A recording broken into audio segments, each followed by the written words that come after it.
What is withdrawal akathisia? My name is Dr. Ruth Dutton. I'm a board certified adult psychiatrist, and most of us think of akathisia as a side effect of antipsychotics. And this is when there's an internal sense of restlessness, often characterized by pacing, shaking the leg, and constant movement. However, this can also occur upon abrupt discontinuation of certain psychiatric medications like benzodiazepines and antidepressants. In these cases, it can also be associated with a sense of terror, and people can often present as quite disorganized. They may be constantly pacing, restless, or grimacing. A lot of times, this results in misdiagnoses. It can be mistaken for an agitated depression, mania, psychosis, and sometimes even factitious disorder. However, if there's a history of an abrupt termination of an antidepressant or benzodiazepine, this should also be on the differential. This isn't an extremely common side effect, and it's something that can be mitigated by doing a slow, safe, hyperbolic taper, but it's important to be aware of because it can be quite disturbing to the individual, and it does increase the risk of SI.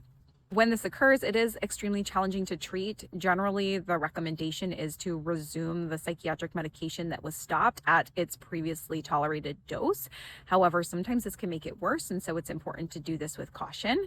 There are some other medications that can be used to mitigate the side effects, most commonly a beta blocker called propranolol, which also crosses the blood-brain barrier, but antihistamines and certain benzodiazepines, as well as other antidepressants like mirtazapine, can be used. However, there are cases in which these medications can make the withdrawal akathisia worse. And of course, they can also be the cause of withdrawal akathisia.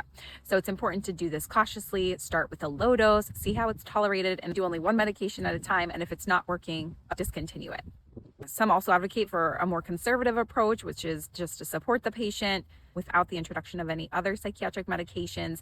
This condition does generally resolve on its own, but this can take quite a lot of time. And as I stated, there can be risks due to how distressing this is to the person while they're experiencing these symptoms.